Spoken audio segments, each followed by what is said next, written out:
What is good? It's your boy Ty back here with another video. And in this video today, guys, we're going to be going over and ranking each and every one of these NBA playoff cards from 10 to 1 in NBA 2K24 MyTEAM. So I've completed, the NBA playoff set. So I've, used all of these cards.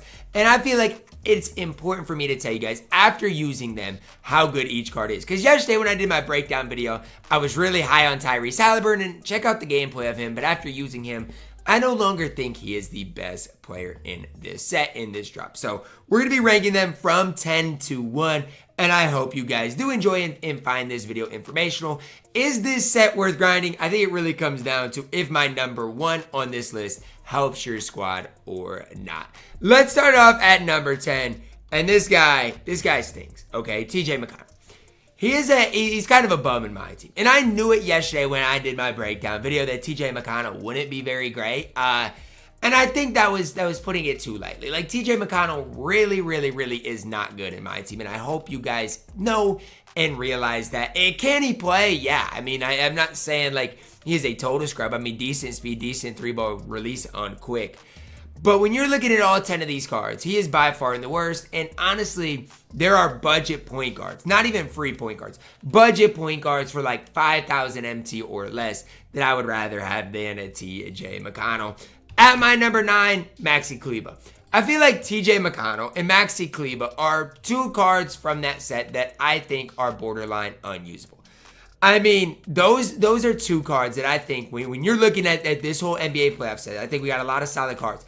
I cannot say TJ McConnell and Maxi Kleber are really solid. Like, they're okay. They're not, they're not the worst cards in the game, but they're just not great. Maxi Kleber, 84 speed, not great defensively. Release isn't great either. I mean, I just don't see it with the card. Now, hopefully Maxi gets healthy somewhat soon. He's dealing with an injury in real life, but that shouldn't affect how we think about him in 2K. Like, in 2K, the card is obviously not good. Not a card for you guys I would recommend you using, even if you do grind this thing out.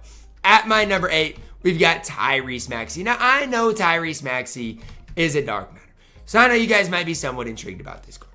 But I want to shut all that down. Like, the difference between him and like the Russell Westbrook we saw yesterday is really this. And I know Russ is only 6'3", but when you look at their player builds, Russ has a wide player build. Tyrese Maxey is such a narrow player build. That is the big difference in the two cards. Otherwise, they're both basically maxed stats, max badges. Obviously, Russ has better interior, in my opinion, a little smoother release. Tyrese Maxey's release isn't the worst, but it just has such a low release point that I think it's tough to get up. Pro 2 leaner does help Tyrese Maxey out quite a bit. If you got to Tyrese Maxey and you're really enjoying the card, I get it. Pro 2 leaners, movement's pretty good, but I do think there are better cards in my team.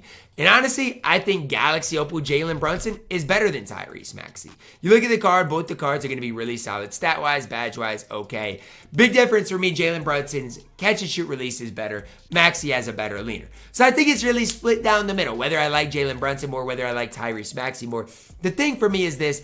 I think Jalen Brunson's player model, player build is better than Tyrese Maxey. Tyrese Maxey, similar, Jalen Brunson, similar to Russell Westbrook, has kind of that wide player model, which I do think defensively helps out quite a bit. Again, in the catch-shoot situation, Jalen Brunson is going to be knocked down. I wish Jalen Brunson had the Pro 2 leaner. I mean, that would make him even better on or higher on this list.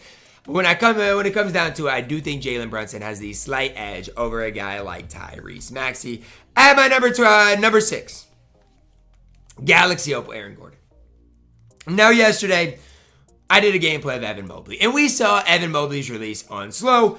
We saw it on quick. And honestly, people are somewhat right.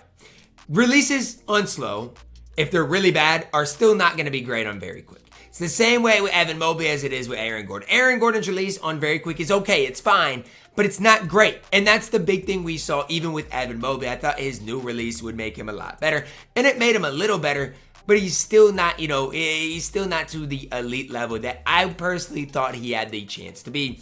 And the same thing kind of goes with Aaron Gordon. Like, both the cards you can use and have some success with, but it's like, I don't want you guys to think, oh, he has his release on very quick, so now he's one of the best cards in the game. It's just not the case. Aaron Gordon is going to play a lot of defense, be really solid, but I personally like this card over him. and that is Pink Diamond Jaden McDaniels. And yes, I am a Timberwolves fan, so I am going to be biased for Jaden McDaniels in all ways possible. But look at the defense of Jaden McDaniels. Meanwhile, he is 6'9". 6'9" with this defense deserves your guys' respect. If Jaden McDaniels let's say we were in a different year and Jaden McDaniels was a budget baller, people would be hyping this card up. Now, yes, do I wish Jaden McDaniels had a better jump shot? It was on quick or very quick? Absolutely. Do I wish his dribble style was better? Absolutely. Do I wish he had a better leader? Sure. But at the end of the day, his release is not that bad on normal. I'd argue Jaden McDaniels' release on normal is better than Aaron Gordon's on very quick. He's going to play a ton of defense, get you a lot of stops. The only reason people are liking Aaron Gordon over Jaden McDaniels is because of the Galaxy Opal glow. That's really it. If Jaden McDaniels was a Galaxy Opal, people would be hyping him up to the moon. Again, I wish the release, did get adjusted a little bit, but I can't control that. What I can control is how good these cards are for what 2K gave them, and I am a fan of Jaden McDaniels coming in at my number 4, at my number 5. At my number 4, card I really was not good with in my gameplay, that is Tyrese Haliburton. And you guys can sit up here and say, Ty, you don't know how to use Tyrese Haliburton. And if that's what you want to say, okay. You know what? If that's your argument, that Ty, I don't know how to use Tyrese Haliburton, honestly, I'd agree with you. But you're looking at a guy with a set shot release. His leaner is bad. His 6'5" player build's fine, but he's kind of skinny. There's a limit to how good Tyrese Haliburton is. And I think, the community needs to know and realize that. The card is not an absolute garbage, man. If I go here and look at Tyrese Haliburton, he can absolutely play because his defense is okay. He has a high 3-ball. I just don't know about the Tyrese on very quick. The debug dribble style is nice, but it's not what it once was. His leaner is not very good. Tyrese, you were good once upon a time. That time is not really there anymore, though. At my number 3, Evan Mobley. And I did a gameplay with Evan Mobley, and honestly, I thought Mobley was fine, but I was expecting more. You look at this card, he's 6'11", he's got a 7'4" wingspan, defensively is maxed, his release is on very quick, MJ dribble style. You'd think he'd be one of the best power forwards in the entire game, and that's just not the case. And so when I did my gameplay with Evan Mobley, I was quick to say I'm not a fan of Evan Mobley, but I think when I took a step back and it's like, look, he's a pink diamond that you can get for absolutely free. He's still decent. And I'm not saying he's one of the best power forwards in the game, but he's still decent enough to at least deserve some of my respect. And I do think he's the 3rd best player that did come from this NBA playoffs round 1 grind. Am I saying he's perfect? No. Am I saying his release is good, even on very quick? No. But I still think after taking a step back, I was too harsh on this card right away. I should have taken a step back right away yesterday and been like, you know what? He's still really solid, but he is not what people thought he was going to be. At my number 2, Galaxy Opal Derrick White. And this one comes as a surprise to myself. Yesterday when I initially broke down the cards, I was like, Tyrese Haliburton's going to be better than Derrick White. And that is not the way things went. Derrick White is so good and so valuable. I think it all starts defensively. And again, I know people are going to say, Ty, Derrick White's 6'4", Tyrese is 6'5". Isn't Tyrese going to therefore be better defensively? I think the wide player model matters more. Derrick White's wider player model compared to Tyrese Haliburton matters quite a bit more. 94 3-ball, 95 speed, really solid defensively. Defensive badges really solid as well. Obviously, shooting badges comes really good with his base on very quick Kyrie dribble style. There's just not really a lot of downsides. If there is one downside to Derrick White, I wish he didn't have the normal leaner. The Pro 2 leaner would be nice. Even the Trey Fade I do think is better than the normal leaner, but it's fine.